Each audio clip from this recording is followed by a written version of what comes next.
Hello and welcome to another episode of Earth911, Sustainability in Your Ear, and I'm Mitch Ratcliffe, your host. You know, we scour the world to try to find things that make more environmental sense, and we were impressed with Omvits, who is a maker of vegan vitamins and supplements based in the UK. They also have been making a lot of efforts to reduce plastic packaging in their product, and we wanted to get them on to talk about everything that they're doing, as well as when they're going to be able to, you, listeners in the United States, will be able to get this. So we have Shameek Upadhya, who's the co-founder of Omvits on. Welcome to the show, Shameek. How are you today? Hi, Mitch. I'm really well, thanks. And thanks for having me on. Well, hey, thank you for calling. I know it's later in the day where you are in the UK. Tell us, first and foremost, you built this company as a social venture. What was it that drove your interest in making a vegan omega-3 vitamin and the other products you make? It's a really good question. I've been an entrepreneur for quite a few years now, and I've been fortunate enough to live in quite a few different countries. And before moving back to the UK, which is where I was born and where I grew up, I spent a few years living in India. And it was through my experiences living there that I just experienced a lot of things about life and just saw all sorts, where it really triggered my thinking on just different levels. I think that's probably where the social aspect of Omvits comes in for me, and why we built that into the company's DNA right from the beginning. I just realized that it was so important for not just companies, but even people to have a sort of deeper level of consciousness about what we're doing here on our planet, how we use our companies, how we use our money, all these things. And I guess this was a great opportunity to sort of practice that. Now, you learned a troubling fact from the UN about the world's fish stocks, that they could very well collapse by 2048 at the rate that we fish, particularly for things like to process omega-3 oils to create supplements. So you pivoted to an omega-3 oil grown from algae. Is that something brand new? No, it's not brand new at all, actually. So algae technology has been around for a long time. I'd say as long as biodiesel has been researched, that's where a lot of the money started pouring into algae technologies and algae research. A lot of it was fueled by the energy companies, petroleum companies, as R&D projects. And there's a bunch of scientists that then took that technology and all the research and started to look at, using algae for nutrition. Because I think biodiesel at that point, they realized it was quite difficult to scale up for industries like aviation. So there's quite an interesting story behind algae itself. But to answer your question, it has been around for quite a long time. It's been around for much longer than our company's been around. So we were definitely not the pioneers in developing the algae or the oils from it. And actually, that's one of the things that struck us when we started the business, or when we discovered it as a team. We just couldn't understand why the primary source of omega that we consume wasn't produced from algae. It was just far more sustainable. It didn't come with the baggage that fishing, commercial fishing and fish oil comes with. Well, now omega-3 is one of the vitamins that's hard to get in a vegan diet.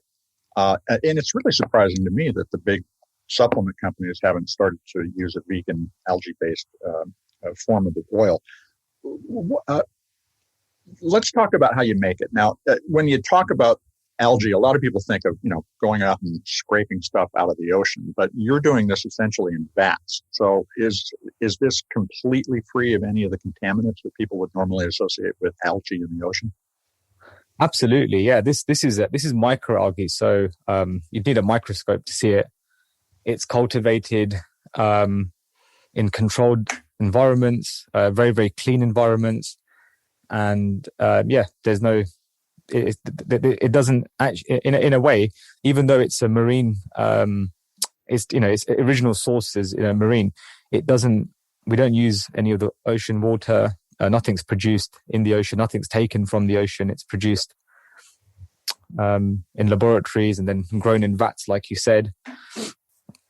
And that's how it's clean. There's no heavy metals, there's no toxins, no microplastics. Often these are some of the things that fish are exposed to. Sure. So yeah, it's a very clean process and sustainable process. So what other vitamins do you make? So we produce a few. We produce vitamin D, or I guess in America you'd call it vitamin D. It's a really cool product. The vitamin D is very popular as well. We use lichen for that, whereas traditionally a lot of vitamin D is produced from lanolin. And here's an interesting fact. What a lot of people don't know is that lanolin is grease. It's a grease secreted by sheep and found in their wool. So even a lot of people who use the traditional vitamin Ds, they really like the lichen version. So vitamin D, as it's normally produced, is not really a vegan thing either. It's something that has an animal product in it. So you're also taking that out of vitamin D, and you've got a multivitamin too. Absolutely, yeah. That's right. Yeah, there's a multivitamin, there's a vitamin B12, and we've got quite a few other products in the pipeline that we're developing. And actually, one of the principles of our brand is that we don't use any animal ingredients. We never have, and we don't intend to going forwards in any products ever. Well, that's great. But what I was really impressed by was the fact that you're moving towards a plastic-free delivery mechanism. Now, right now you have a plastic bottle that you're selling, but you have for some time been delivering refills rather than selling another plastic bottle in a recyclable pouch. And you're making a change there as well. Tell us what's going on with your refill pouches and how are you getting rid of plastic in all of your products? It's a really good question. So yeah, we started with the plastic bottle. I was quite against it. I've many times I've sort of questioned the use of plastic bottles, even though in the UK and most of Europe, the recycling is pretty good. So a lot of stuff, if it's produced in the right way, it doesn't end up in the oceans or in landfill. However, that comes down to the consumers and the way they recycle. So there are still some holes in the recycling system, and that's when we said let's try these refill pouches that 70% less plastic, and the customers loved it. We had a really good response. The products were extremely successful, but we're always speaking to experts in the industry, doing our own research on the recycling systems. And actually, just because I think for us, we like to take it a step forward, we love to research things properly and actually understand, where are products going? Right. Can they genuinely be recycled? Are they being recycled? And I think the biggest thing is, can they be recycled easily? Mm-hmm. So there are a lot of things that claim to be recyclable, and technically they are. But in practice, there's a lot of products out there, a lot of packaging that doesn't actually enter the recycling chain or the recycling system, because in the local area, I'm not sure how it works in the US, but in the UK, for example, it's a bit of a postcode lottery, or zip code lottery, as you might understand it over there for your US audience. And depending on where you live and what the local process is, two things wouldn't get recycled the same way if they're in a different state. Or even in one municipality to another. Absolutely, yeah. So that was a big issue for us, and we just felt that while the packaging had less plastic, we had to take it a step further, and that's where we really got stuck, because we found a lot of materials made from paper and things like that. But unfortunately, with the kind of product that we sell, it requires barrier protection. It can a moisture barrier, yeah. And paper doesn't do that, it's porous. And we just couldn't find a solution that was suitable. We found lots of compostable pouches that potentially could have worked. But the issue with those ones is they were using, are you familiar with these plant-based biodegradable plastic materials that are being produced? By the way, Shameek, Earth911 runs the largest recycling database in the United States. We can tell you right down to your zip code what you can do. Exactly. So I think you've got even more expertise than me. And we found here that one of the biggest issues was that if we went for a compostable pouch, mm-hmm. it also risked contaminating the recycling that it was placed with, especially if people were throwing that in with their paper recycling. And so we didn't actually go for the compostable pouches when they were first presented to us, and we just waited and we researched, and just to sort of get into the second part of that story, we actually have invested in a completely new line of packaging, which is it's going to be launched in a few months, in less than 2 months actually, which is super exciting for us. It's completely paper based, and it offers barrier protection. So the new pouch, is a complete game changer. It can be recycled as easily as plastic, and if in any unfortunate circumstances it doesn't enter the plastic, the recycling chain, it can also be biodegradable in many different environments, and most importantly, it's marine degradable as well. So could you replace the plastic packaging that you're currently using entirely with that kind of a package? 100%, yes. That is our plan. That's what we're moving towards as quickly as we possibly can. We just need to we just tread a little bit cautiously with how quickly we move on the initiatives, because at the end of the day, we do sell health products, and a lot of our customers use products because they've got some of them quite serious health conditions. So we cannot risk any of our products reaching customers that have been damaged, or they're just not in the right state when they reach the customer. So I think we still do have plastic bottles. The plastic bottles are completely recyclable and very easy to recycle. However, until we've not fully tested the new pouches out for a while, we wouldn't make a hard switch. But the long-term plan is to go completely plastic free. So that's that's an admirable goal, and I'm glad to see you making the progress towards it. The other thing that your company has declared as a principle is that vitamins should be affordable. So how are you thinking about pricing going forward, and what is a reasonable price for vitamins? Yeah, that's a big question. So I'm going to try and answer that in the shortest way possible. But some of the principles are really simple behind affordable pricing. It's a big question, and I'm sure lots of people have different views on it. And for us, we like to speak to people. We like to speak to our customers and listen to what everyone's saying.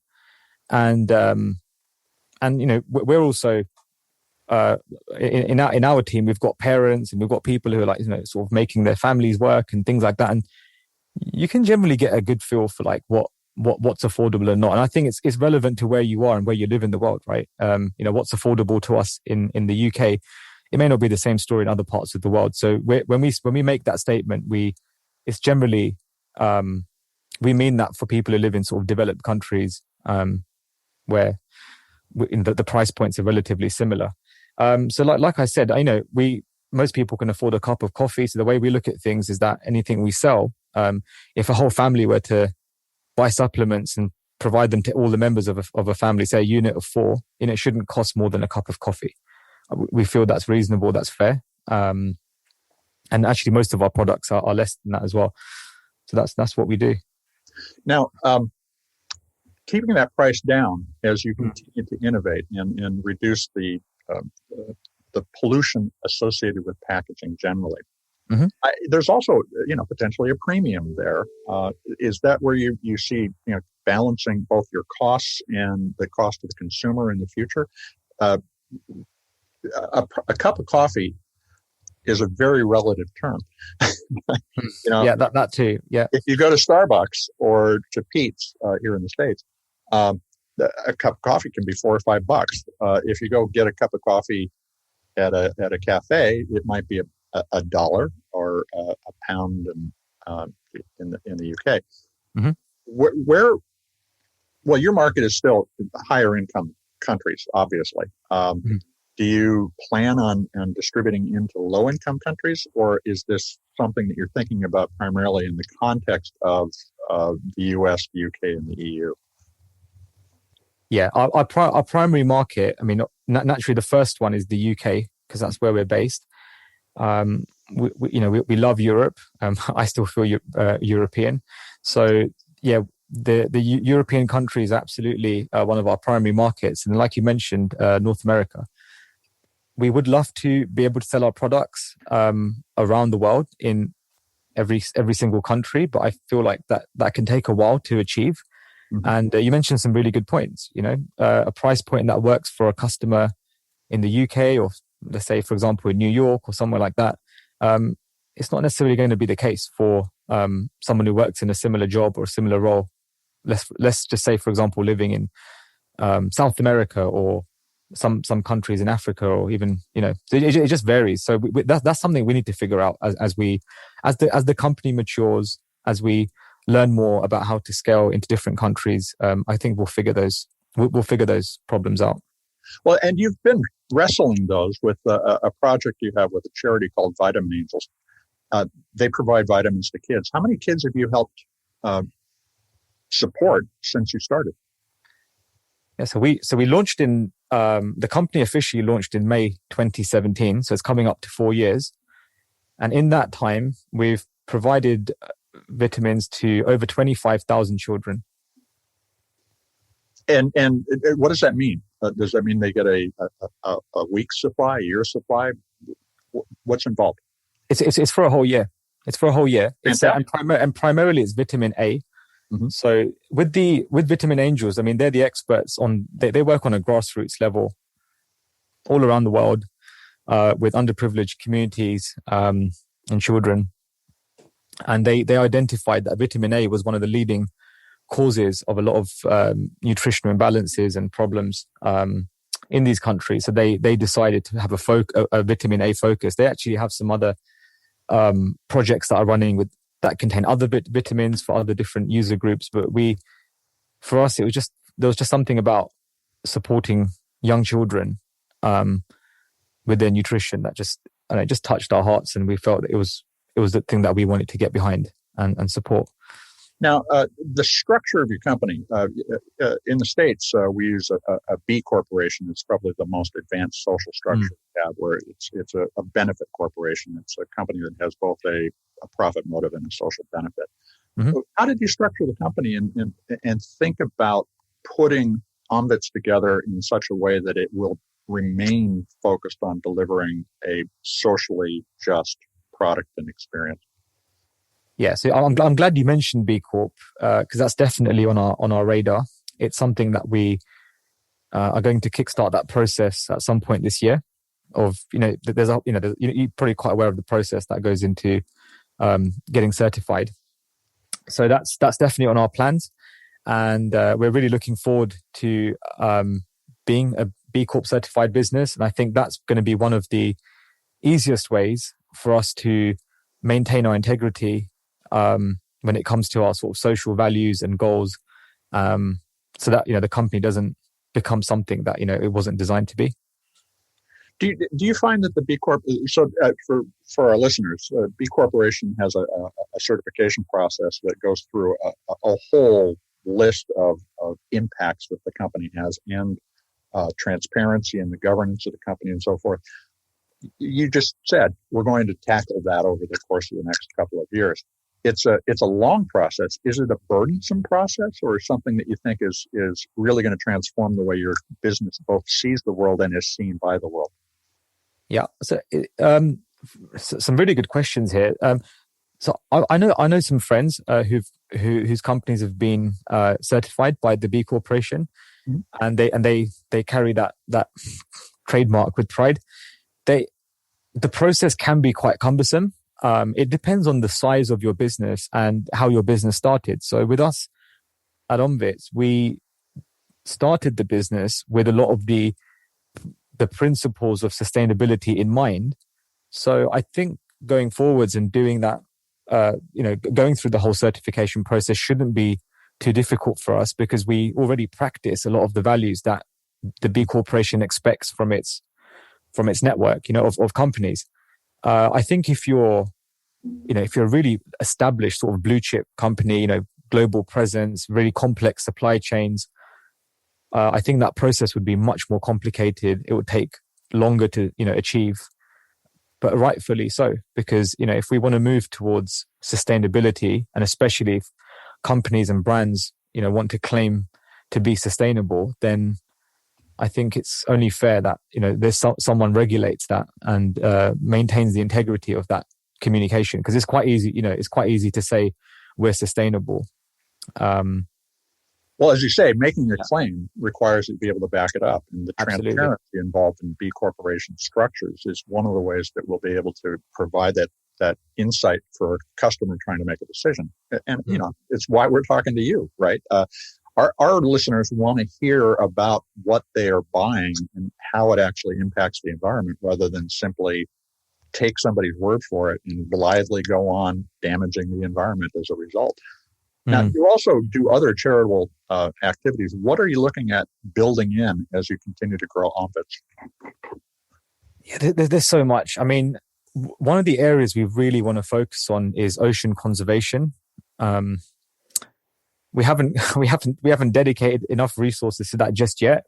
I mean, we have been in that sort of startup phase. So I think we hopped on the Vitamin Angels partnership, and it worked really well. And we're going to continue doing that. Going forwards, we really want to get involved with ocean conservationists and people working in that field and find projects that we can support in that whole, in that area of conservation, ecology.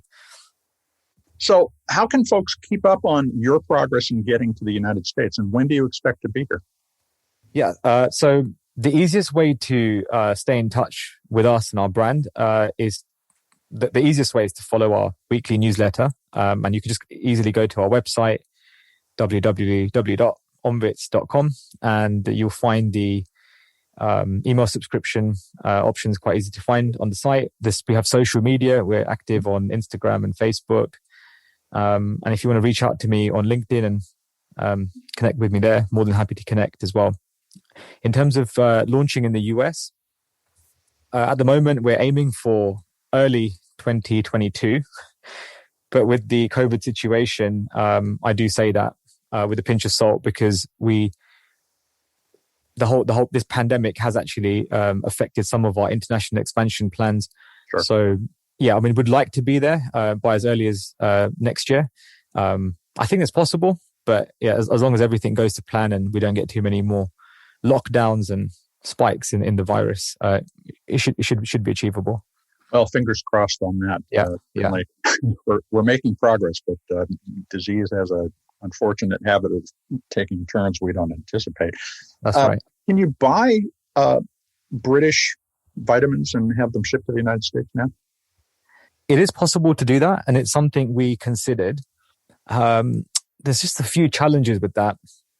And I guess one of them, like going back to the pricing, it massively spikes the price, right? Because you have to, then the customer is left to pay things like duties and taxes, quite large shipping costs, and suddenly, the product doesn't really carry the same value. So I can understand, somebody who just absolutely wants to buy from a super sustainable company and wants to get their hands on, all these. But I would say that, yeah, it's probably quite an expensive thing to do, to be shipping, individual products over from the UK. So actually, yeah, the plan really is to have a proper operational setup in the US. And the other thing that people love is efficient delivery. You don't want to wait 3 weeks for your products to arrive. And I think that's one of the issues at the moment with COVID. There are sudden delays at the borders, and products can get held up. Even some of the biggest companies in the world, they've got shipments that have been stuck for a while, especially in Europe. I'm not sure how smooth it is with the US. Oh, we're seeing the same thing, and it's also resulting in inflation, and that's a concern for everybody right now. Yeah, now, so we feel it's just better to just send, if we can just send, our stock straight over to the US and have it all fulfilled out there. I think our customers who buy in the US will just have a much better and smoother experience of doing business with us. And the shipping will involve a lot less CO2 emissions too. So absolutely. Great gain. Well, Shameek, I want to thank you for joining us and talking with us about Omvits. Have a great day. Mitch, thank you so much for having me on, and it's great to connect. Thank you so much. Well, folks, that was Shameek Upadhya. He's the co-founder of Omvits. You can find out more at omvits.com. That's OMVITS.com. This is Earth911 Sustainability in Your Ear. I'm Mitch Ratcliffe, your host. We'll be back with another innovator interview soon. In the meantime, take care of yourself, take care of one another, and let's all take care of the planet.